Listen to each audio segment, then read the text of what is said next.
Hello all. I hope you've had a good morning. I have thus far. I watched Candace Owen and her podcast and interview with Normal Finkelstein. I think I said it properly, in reference to Gaza and the Holocaust. And wow, that was really, really enlightening. It was about almost 3 hours long, I think. But I took away so much from it. And I picked up on a lot of dates. So October 7th is a very, very big day. October 7th, 2023. And if my memory serves me correctly, and I'll have to go back on my timeline and look, that was the exact same week that I turned in my resignation. And October 7th, 2023 is the correspondence that has went missing off my phone. The screenshots, the emails, and the evidence. All of it vanished. Is that not crazy? The coincidences of the dates. And if you don't know what October 7th was 2023, go back and do your research because you need to figure it out. And so I picked up on that immediately in the beginning. I was like, what? And so after that coincidence, and then the July 20th coincidence, I'm now rewatching her episode from yesterday and going to unpack that a little bit more. And among other things that I've got to work on, I have my little calendar right here that I like to do. I'm working so much the next couple weeks because I work 2 jobs. I have a Monday through Friday, 9 to 5. And then I have my second job at a department store. Obviously, we're going into the holidays. And so the hours are going to be different. And I understand that. And I'm trying to prepare myself mentally, physically, and emotionally for it because I'm going to be working a lot of hours. I know a lot of people are against, the 9 to 5 and you shouldn't have to work this hard. And I get it. I really do. I stand with you on that. But I've just never been somebody that likes to ride the system. I just haven't. And I'm not saying those people do. I'm just saying for me, I've always been a go-getter. I will figure out a way, and I'm so invested in my goals in reference to my future movement, in reference to moving, whether that be somewhere in my local area, which highly unlikely, okay? I see my roots being planted out of the state, out of the great state of the sunshine state of Florida, where I've literally been born and raised in this community that has so graciously went against me in many, many ways and exploited me outside of this world. And so it is what it is, and it is what it isn't. You can hate me, you can love me, you can lie on me, you can narrate me, and you can exploit me. But it ain't going to change me speaking my truth. That is what it's not going to do. And so I'm so vested in doing what I need to do to save some money, to change my future movement. I've always had so many strings and conditions set in front of me intentionally by the system and by those that are in my life intentionally to hold me back. And I refuse to let them. I will never let them hold me back. I will let them say what they want. I will let them think what they want. But I will never let them hold me back and stop me. That is something I will never do. And so I felt very compelled to put this out there because in the next month or so, I'm not going to be making as many videos. I'm really going to I'm going to focus on my timeline and really, really getting that together. And I'm going to focus on my forward movement in reference to the trajectory that I want to take my brand and how I want to move forward with it. And that is for me, myself, and I, and God, and the divine to work through. And that is for y'all to stay tuned and continue watching and narrating and exploiting and monetizing. You see how that works? But there's a couple of things that came to me, and this is going to be my last video for today. My son just came home today, and I hope that I'm able to spend some time with him.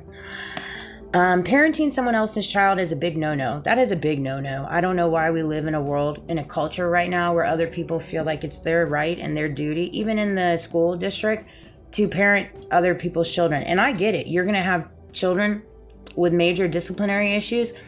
But given the circumstances of the conditionings of the world, not to mention all the vaccinations that they have these kids take, the chemical imbalances in these children's heads is a little bit off too. I don't care what anybody else says, but that's the truth.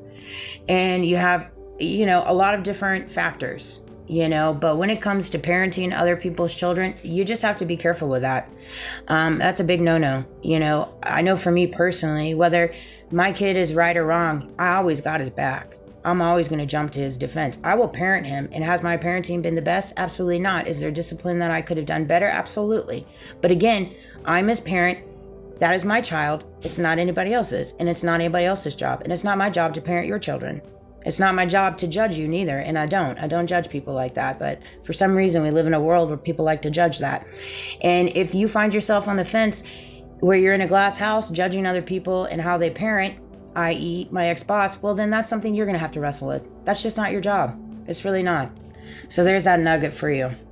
And if you find yourself on the fence where you're a parent and you feel a little bit chastised and you're being hard on yourself because you're feeling judged, whether that be by the teachers and the school system, administration, because your child's a little different, your child comes home on the reds, your child is a little bit more harder. Okay, don't let it get the best of you, man. Just do the best you can. It's hard right now. It really is hard to parent some of these children. My child has been so hard and so difficult in many, many ways, but he is so unique, and I wouldn't change anything of him. Nothing. Absolutely nothing. But has he been difficult to raise? Absolutely. Absolutely. Abso-freaking-spankalutely. It's just not been easy. We live in a narcissistic society, which is why we vote narcissistic leaders as well as adopt and allow it, because we live in a narcissistic reality. I pulled that from the interview that I watched with Norman. I forgot, is it Spankle time? Something like that. Golly, I swear, some of the things I forget. Sorry, guys. I'm just a very forgetful person sometimes. Go ahead, take that, spin it, run it, and talk about it. We live in a narcissistic society, which is why we vote narcissistic leaders as well as adopt and allow it, because we live in a narcissistic reality. So I'm not one that likes to throw around the narcissistic labels. Am I aware that we are under a collapse of narcissistic falling? Absolutely. Am I aware that we live in a society with many, many narcissistics? Absolutely. But am I aware that we live in a narcissistic reality? Meaning it is the culture, it is the environment that we all have adopted, meaning we all walk with these tendencies? Absolutely. Right? And so because we now walk in a narcissistic reality where that type of behavior is pretty much okayed, that's all we know. That's all they've taught us. That's all they've conditioned us for. That's why we have more narcissistic people in very prominent positions, in very powers of leadership that control a lot of strings. But why do you think they designed it that way? You have to ask yourself these questions to get to the other side of the solutions. I'm not debating a thing called destiny. He said that. I'm not debating, there was a debate that there was a guy's name, I think his name was Destiny. I'm like, man, I do not debate destiny. I don't debate destiny. Destiny will always have its way. You can't get in the way of destiny and divine plan and divine alignment. You just can't. Like, that's a big thing that I'm going back and forth with in reference to my ex. I'm not going backwards. He wants to make his way to my world, I'm here for it, but I just can't bring myself to do it. I won't. I just won't. I just can't. I don't have it in me. Psychoanalyze. Everybody analyzes your psyche.